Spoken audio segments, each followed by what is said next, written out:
The reason money is so dangerous is that it wants to steal the worship that God alone deserves. So we're talking idolatry here. We're talking worship here. What is most important in our life? And this is why whether you are rich or poor, in our sinfulness, we crave what money promises. So it doesn't matter if you're sitting here going, well, I'm rich, so this is a struggle, or if you're sitting here going, we're poor, well, I obviously don't have this struggle. No, because we crave in our sinfulness what money promises. So you can have money or not have money, but we struggle with this right here. And so Jesus actually makes this point twice in our text. So let me give them to you. Verse 21, Jesus says, for where your treasure is, there your heart will be also. Where your treasure is reveals your worship. So Jesus' meaning for us to ask the question is your heart on earthly treasures, the things that fade, the things that won't last, or is it on heavenly treasures? So I urge you to consider, what are you fixated on? What are you most concerned about as you go throughout your week, as you go throughout each day? Are you thinking heavenly treasure? Or are you thinking earthly treasure? What satisfies your heart? If you could have whatever you wanted right now, what would that be? Would it be heavenly treasure, or would it be something here on earth? Would it be more stuff? Whatever that is. Do you treasure God and the blessings that He bestows on you? Or do you treasure your car and your clothes and stuff? What is your heart fixated on? Where your heart is what you worship. That's the first verse he gives. Second verse, he says, in verse 24, he says, no one can serve two masters. Now, don't think of a guy with two jobs. This would be the wrong type of application of that. A guy with two jobs can please two employers.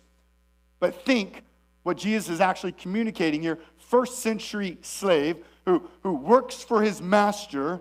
And Jesus is saying, look, a slave serves his master, and you can't be devoted to two masters at the same time. You can't simultaneously please two people with every aspect of your life at all times. You're going to have to choose which one you love, which one you hate. And that's what Jesus is saying.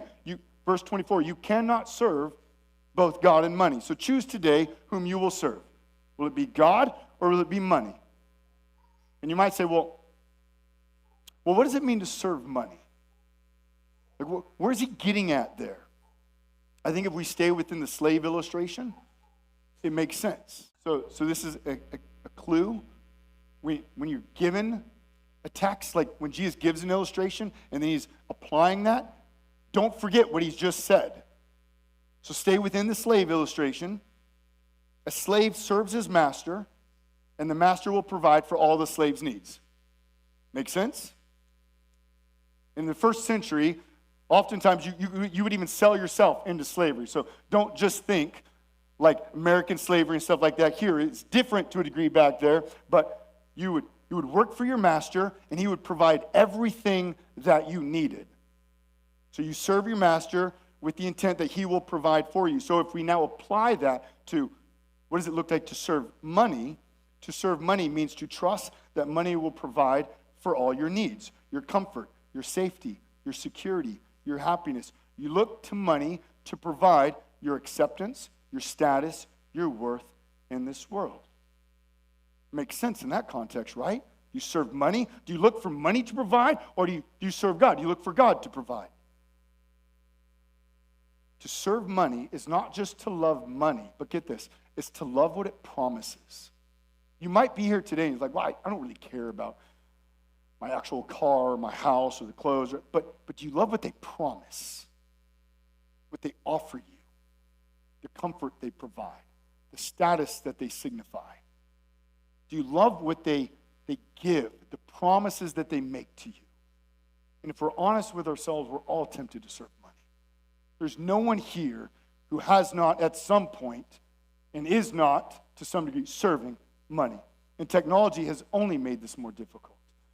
We have our phones, which phones are great. Love cell phones, and yet they can bombard us 24/7 with everything that the world says we need. We think if we have better house, better job, more money, we'll be happier. We see what others have, what others have in either real life or in the digital world, and we think, I need that, I want that. And have you realized it's really crazy what we become fixated on? Like, do you realize you can spend countless hours looking at different reviews on water bottles? Like, it's true. Or cell phones, or furniture, or clothes, or guns, or workout gear, or like a million other things. Like, have you ever just found, like, I just wasted the last, 2 hours checking out reviews on whatever? Like, we can do that so easily.